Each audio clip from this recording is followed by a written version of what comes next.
नमस्कार।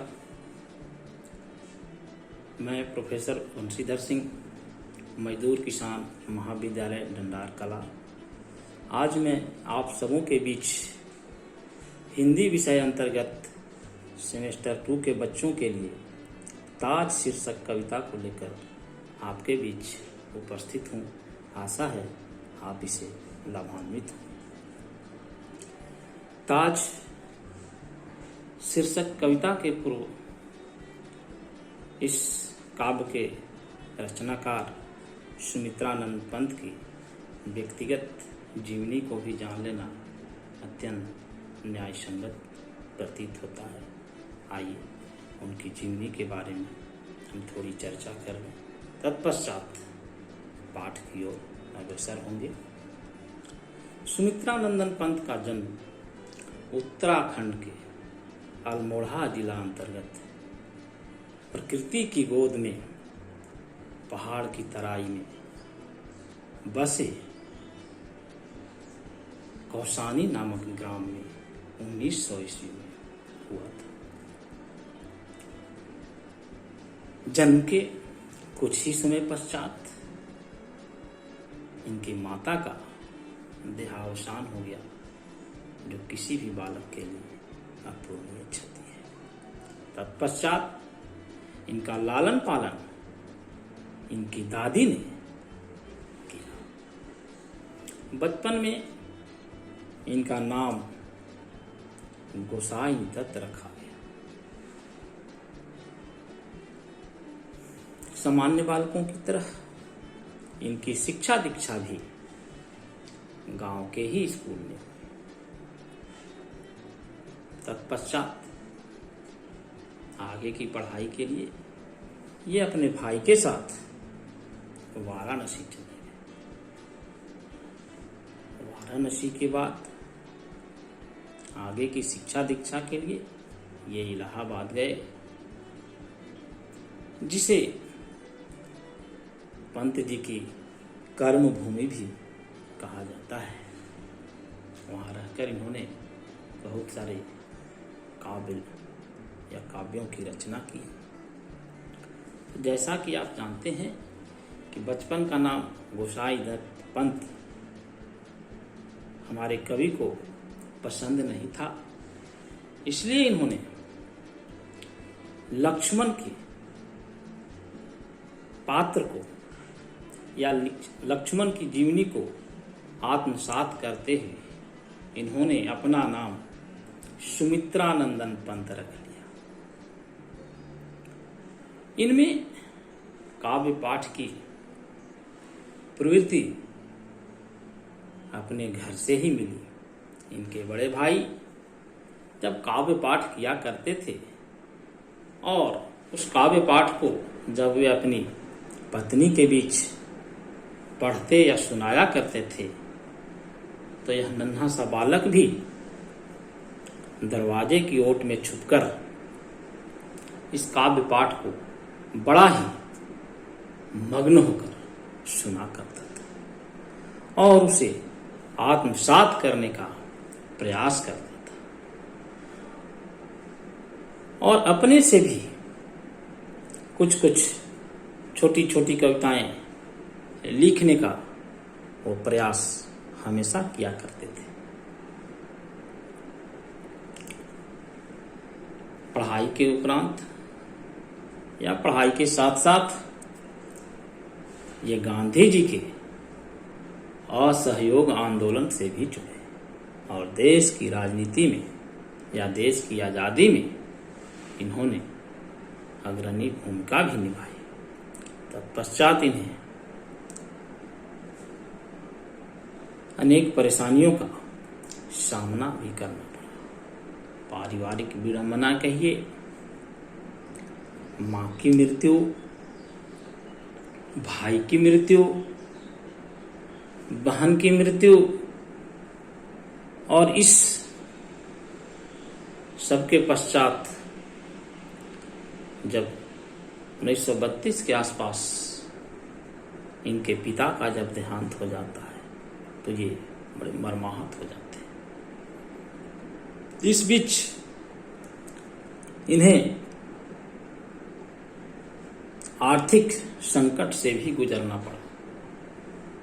जैसा कि हम जानते हैं कि इस आर्थिक संकट से उबरने के लिए या पिता के इलाज के क्रम में इन्हें घर और जमीन को भी बेचने की नौबत आ गई थी। फिर भी इस विषम परिस्थिति से कवि उबरते हुए महर्षि अरविंद के संपर्क में आते हैं और उनके संपर्क में आने से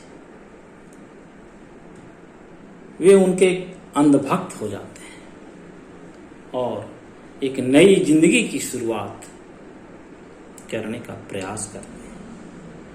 और उनके संपर्क में आने से ही वो आजीवन अविवाहित रहने का संकल्प भी लेते हैं। वैसे ये बहुत ही कुशाग्र बुद्धि के थे। यही कारण है कि इन्हें भारत के साहित्य जगत के क्षेत्र में जो सर्वोत्कृष्ट पुरस्कार है या सर्वश्रेष्ठ पुरस्कार है, जिसे हम ज्ञानपीठ के नाम से जानते हैं, यह पुरस्कार से सुशोभित होने वाले यह पहले कवि हैं। इस पुरस्कार की शुरुआत 1968 ईस्वी में इन्हें चिदंबरा काव्य पर मिली थी। इतना ही नहीं, कला और बूढ़ा चांद पर इन्हें साहित्य अकादमी का भी पुरस्कार मिला था। खैर,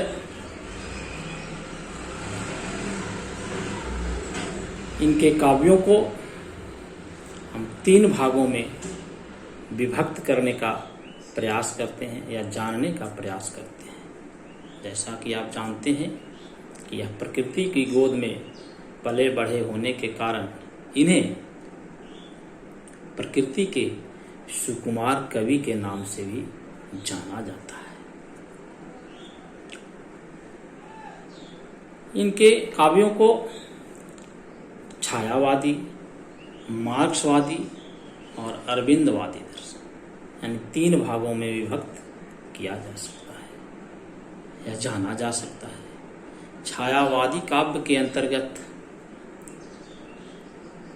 जैसे छायावाद की परिभाषा अगर आप जानना चाहें तो कविता के माध्यम से हम कह सकते हैं कि खूब चिलमन है कि पर्दे से छुपे बैठे हैं, न साफ छुपते हैं न साफ दिखते हैं, उन्हें ही हम छायावाद कहते हैं। जैसे मछली पकड़ने का जो एक जाल होता है, जिसमें आप देखते हैं बांस के बीच फिर गैप मतलब खाली स्थान, उसके बाद फिर बांस, ठीक वैसे ही छायावादी कवि भी दिखाई पड़ते हैं।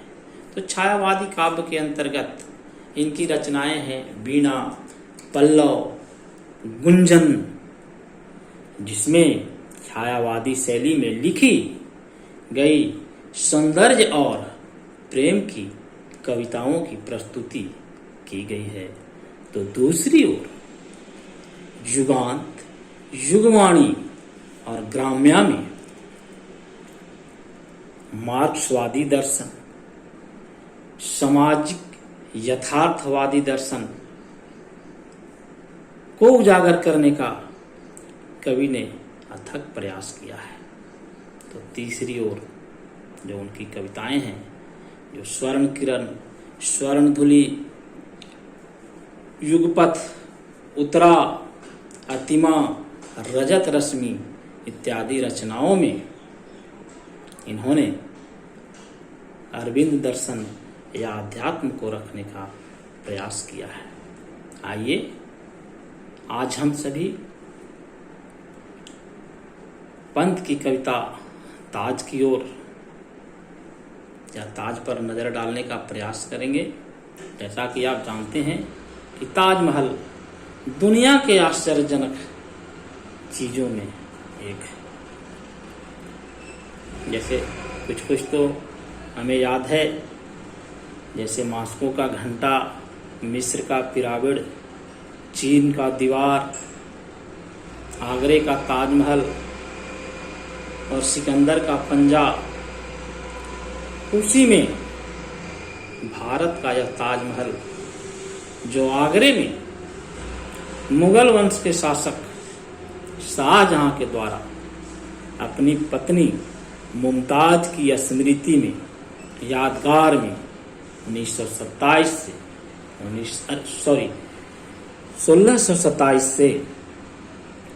1658 के बीच बनाया गया था। यह बहुत ही अद्भुत नमूना है, बड़ा ही आश्चर्य है। दूर दूर से, देश विदेश से लोग इस ताजमहल की सुंदरता को देखने के लिए आते हैं और बड़े ही आह्लादित होते हैं, स्पंदित होते हैं, खुशी का इजहार करते हैं और उसे यादगार बनाने का प्रयास करते हैं कि काश मेरे पास भी अगर दौलत हो तो हम भी अपनी पत्नी प्रेमिका के लिए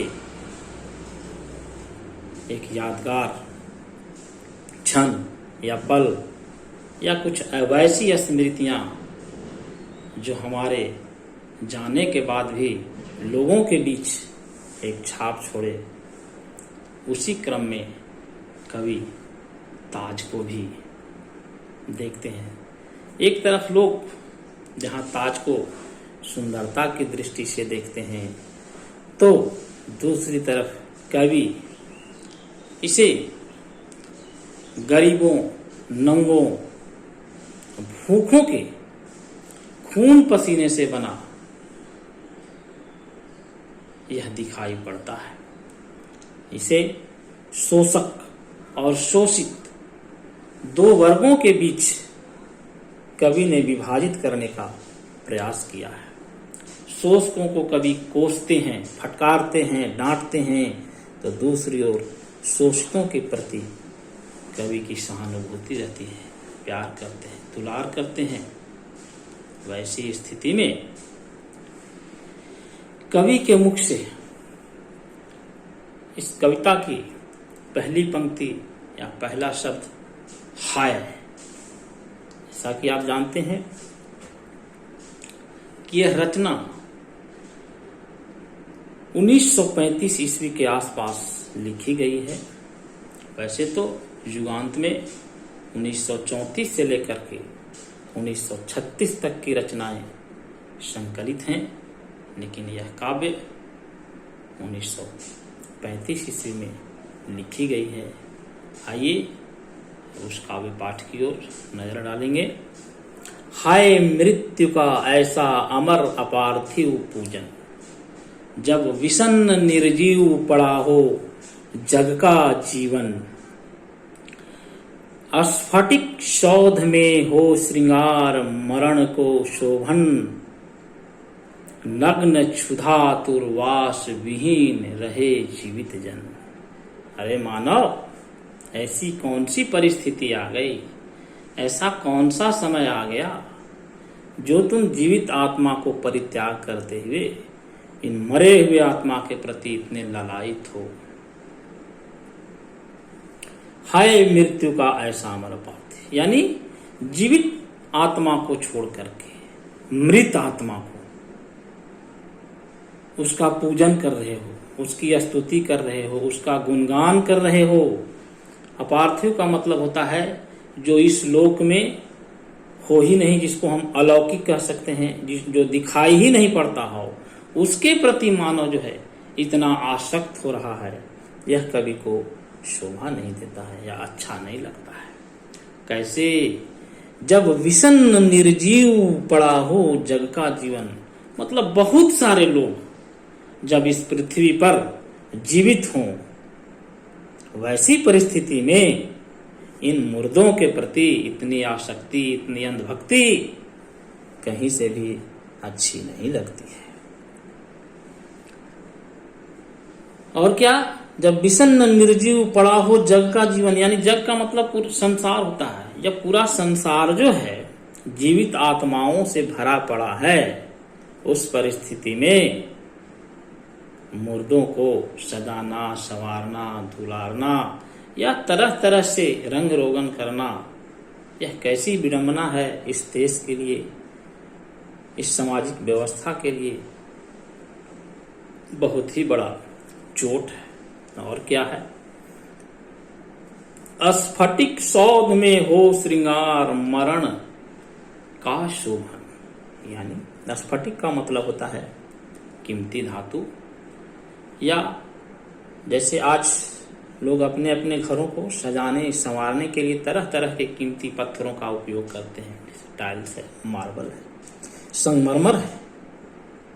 ठीक वैसे ही इस ताजमहल को भी सजाने संवारने बनाने के लिए संगमरमर जैसे पत्थर का प्रयोग किया गया है, या उजले पत्थर का प्रयोग किया गया है, जो आज भी देखने में बहुत ही सुंदर लगता है, जो आज भी उसी रूप में लोगों को दिखाई पड़ता है। स्फटिक सौध में हो श्रृंगार, मरण को सुख। यानी उस मरे हुए आत्मा के लिए इस ताजमहल का निर्माण करना और उसके प्रति लोगों को इतना मोहांध होना कहीं से भी न्याय संगत नहीं है। वह भी किस परिस्थिति में? जब भारत में नग्न क्षुधातुर्वास विहीन रहे जीवित जन।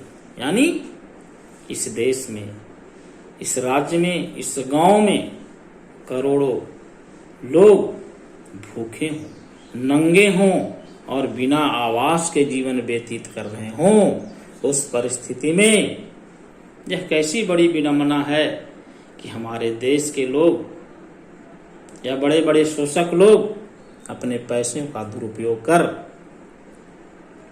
तरह तरह के आलीशान बंगले बनवाने का प्रयास कर रहे हैं। कवि ने अपनी ही कविता भारत माता में यह दर्शाने का प्रयास किया है कि भारत माता ग्रामवास, यानी इस भारत की अधिकांश आबादी, इस हिंदुस्तान की अधिकांश आबादी, इस आर्यावर्त की अधिकांश आबादी आज भी 70% लोग गांव में जीवन यापन करते हैं। और आप जैसा कि जानते हैं कि गांव में रहने वाले लोग आज भी सुख सुविधा से रहित हैं।